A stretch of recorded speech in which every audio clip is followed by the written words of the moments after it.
and thereafter we'll take some questions from Pretoria and also from the Cape Town office. Thank you, General.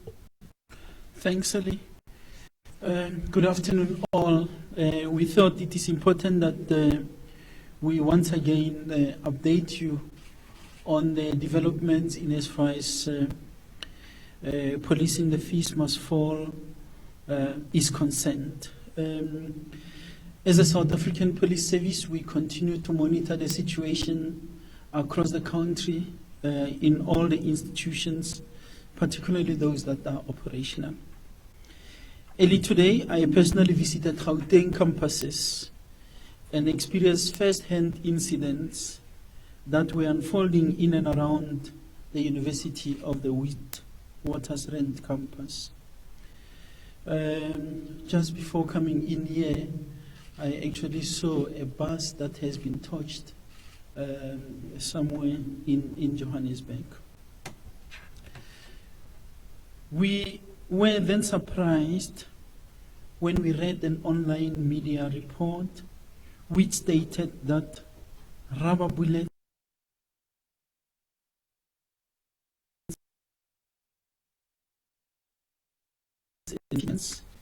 in the streets of Braamfontein. The article went on to state that hundreds of students were seen running for cover in the busy streets, with passers-by also being caught in the standoff. This gives the impression of police brutality, whereas I witnessed the students stoning the police and security personnel to a point where the police had to take action in order to restore stability and protect themselves and others. In the light of this contradiction between what I witnessed and what was reported, we call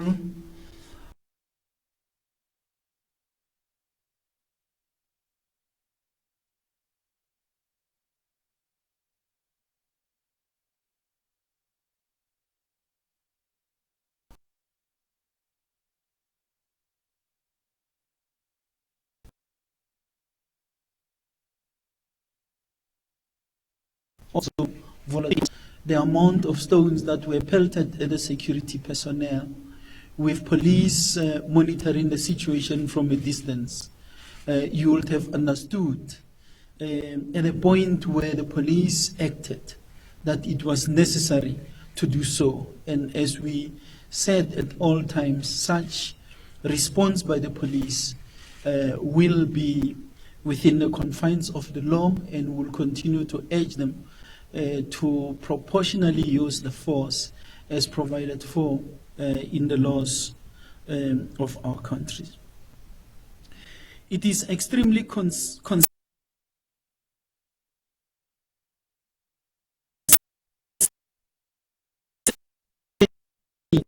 have taken these, leaving the subs members deployed with no option but to respond with a degree of force in order to stabilize the situation. We did say so, that when the need arises, the police will respond accordingly. But that response, in responding to such incident, they must exercise restraint and apply the proportional use of force. I wish to emphasize that our members have continued to display maximum restraint in the face of severe provocation. In some instances, they have been running battles between the police and protesting students who have disrupted classes and traffic, pelted police with rocks, flooded premises with water from fire hoses, discharged fire extinguishers, overturned a vehicle and set property alight. As early as 8 this morning, students at Rhodes University disrupted classes, flooded premises, and emptied rubbish bins. 5 students were arrested. There were also disruptions at the Mafikeng campus of the Northwest University early this morning, and students were dispersed by the police. In the Free State, 20 students were arrested at the University of the Free State in relation to the public violence and contravening a court order. At the campus of the University of KwaZulu-Natal and at the University of the Witwatersrand in Gauteng, the police came under constant attack by groups of students who pelted them with rocks. At the UKZN Westville campus, public order policing shields were damaged and at least 2 police members sustained injuries to their arms and were conveyed to hospital. This incident indicates the size of the rocks and the force with which they were hurled at the police. At VETS, groups of students continuously disrupted and intimidated those wishing to attend classes, even chasing them out of classes with sticks. They not only provoked the police, but also blockaded traffic in Braamfontein. Thus, you would have received the information that a bus was banned in the city center. This type of behavior can never be condoned by any law-abiding person and is to be roundly condemned. Attacks on law enforcement officials constitutionally mandated to uphold the laws of the land can only be described as an attack on the state itself. The Dangerous Weapons Act of 2013 and the Regulation of Gatherings Act of 1993 provide for the rights of citizens to gather peacefully, but to do so without bearing dangerous weapons, inflicting harm on others, or damaging property or infrastructure. In order to ensure peace and stability and to protect the life and property of people in South Africa, the South African Police Service will enforce these acts decisively. We yet again call upon student leaders, students and all interested parties to act with the utmost restraint and calm at all times. We condemn any incitement to violence and regard inflammatory statements as being most reckless, especially at this time. In a daily newspaper of today, a so-called student leader was quoted as saying, "Our blood can spill on the university ground. We are prepared to sacrifice our blood for the sake of a better future for many young people." That utterance, if true, is extremely reckless, and we as the South African Police Service reject it out of hand. We are determined and have proved this point that our members will exercise restraint so that no student should be harmed while we attempt to maintain stability and safety in our country. We remain resolute in this regard. We also request academics to be true academics and not to make inflammatory remarks that could tend to exacerbate the situation, especially comments around policing from an uninformed perspective, including the deployment of police and other law enforcement agencies in the institution, should be left to the competent authority, which is the South African Police Service and the law enforcement agencies. We thank the students at the universities which have maintained a calm presence during the course of today. We urge them to continue to let their voices be heard in a sensible, non-violent manner and wish them luck in their studies. The South African Police Service members on duty today and over the past weeks are commended on their discipline and commitment. This is not an easy task.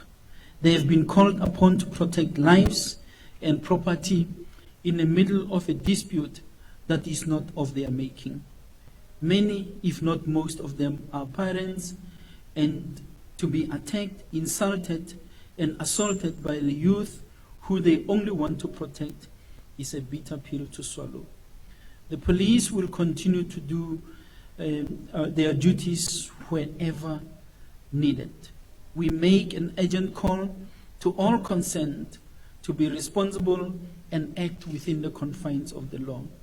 As we have said more than once, We believe that dialogue takes precedence, and we urge our future leaders not to jeopardize their futures by heading the course of those with their own agendas to engage in lawlessness and criminality.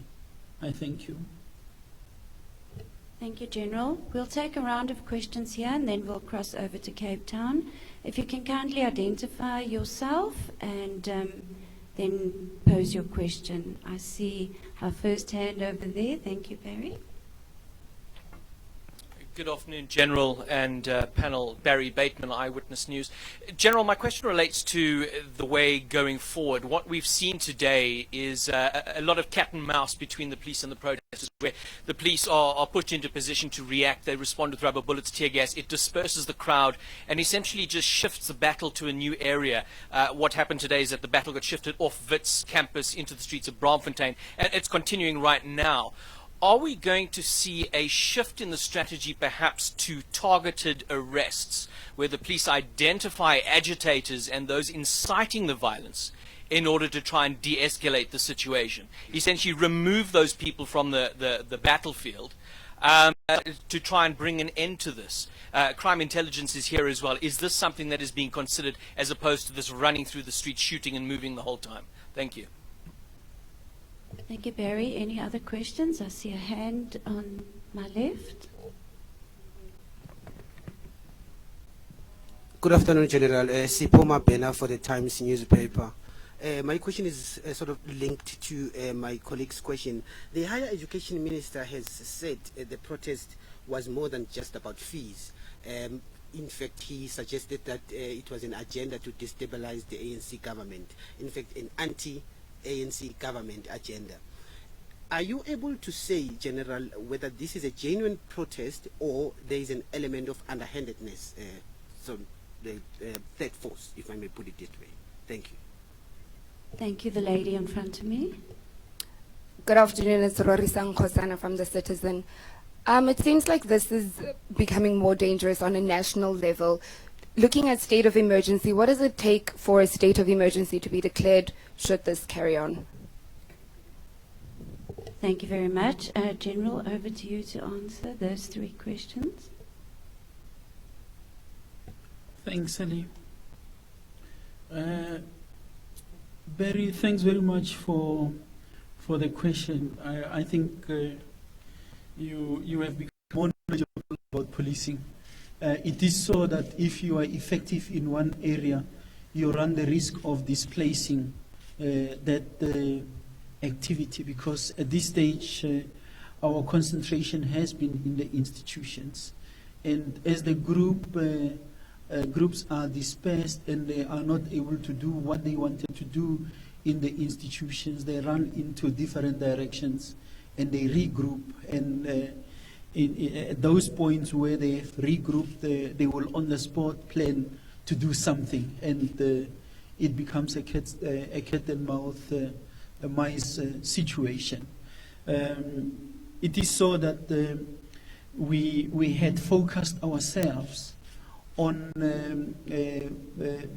thoroughly investigating, going back into crime scene reconstruction, looking at the material which is available, looking at what people have been saying, for us to put together cases, which cases we will present before the Director of Public Prosecution to enable us to effect arrests, particularly of those that would have been found to have committed any crime or unlawful act under the disguise of the fees must fall. So certainly investigations are underway, intelligence gathering is taking place, and arrests are imminent in a number of instances. But you know, we so wish that sense could prevail, particularly amongst those that have defined themselves as leaders, not to continue with violence at the rate that they are, because we certainly don't believe that violence, destroying property, destroying the infrastructure is an answer. They must rather spend more of their time engaging, trying to make sense to the authorities so that they all could find a point of convergence. It is not our posture to always take people behind bars, while we believe that situations like this could be resolved through engagements and negotiations. So the answer to your question is simply yes. The strategy is not only to be chasing people, but to have an element of investigation coupled with intelligence to enable us to effect arrest of those who are either intimidating or making inflammatory statements that goes against the acts that we will have made visible here. Sipho, your question, I've already responded to that question when I addressed the media on Thursday. I said that the evidence or information at our disposal suggests that this is no more just a fees must fall matter. We have said that the criminality has taken advantage of the situation. We have said that the people with agendas of their own have infiltrated the fees must fall initiative, and we continue to call upon all those involved to exercise restraint. We also said that the fact that we are there in the institutions does not necessarily mean that we are against what they are fighting for. If it is a just cause, it's something that they should find a way of making their demands known, negotiate and get to the point where this thing is resolved. But we certainly believe that violence is not the answer in this regard. So I'm not even going to talk about the third force reference that you have made, because we do say that criminals and criminality has infiltrated the fees must fall. Rorisang, I think we are too far from from the state of emergency. We believe that the sense will prevail. Parents must play their part. Academics must play their part. Religious leaders and all other relevant role players must actively engage. We can't see ourselves in a state of emergency now.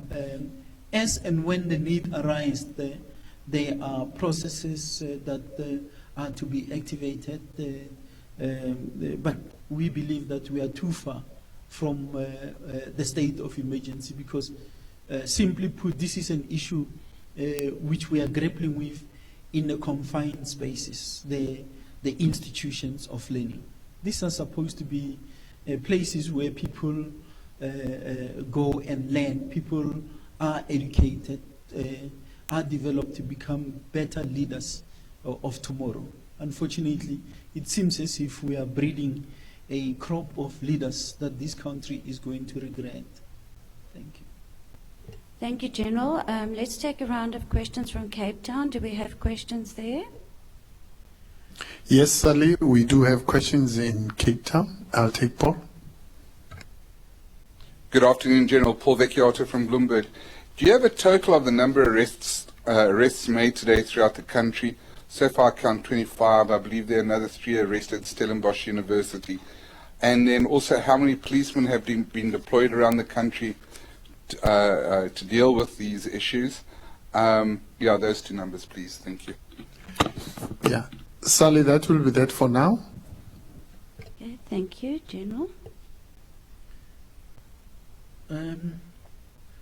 Thanks, Selim. Unfortunately, I'm not going to give any details to these two questions. In as far as arrests are concerned, I think it is too early in the day. I have made reference to some numbers in a statement, but I think we are better positioned later to have a consolidated picture. So I may not favor you with a positive response here. In as far as the deployment, the numbers are concerned, I can just say that we have adequately deployed. For operational reasons, not going to disclose any of the force levels.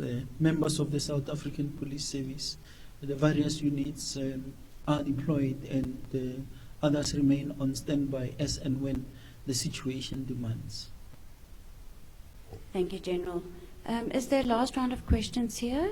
I've got someone at the back on the left, and then the gentleman in the front. And a third one. Yes, sir. Thank you, General. My name is Fanapete. I'm from the SABC News.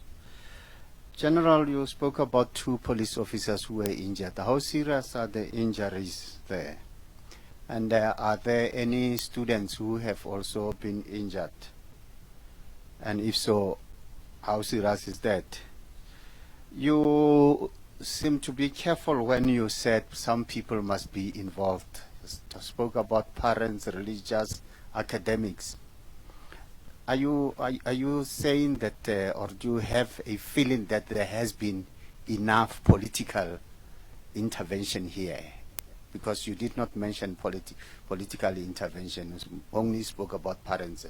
Is there any political will to deal with this matter?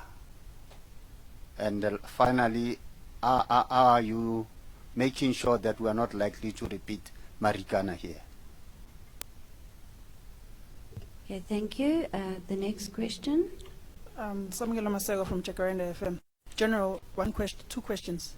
Do you have the situation under control, or are you becoming reactive, just as our political environment? And 2, are you not making a political statement?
Presence, no cars can come in. We'll show you guys the bent bus, and then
Hello?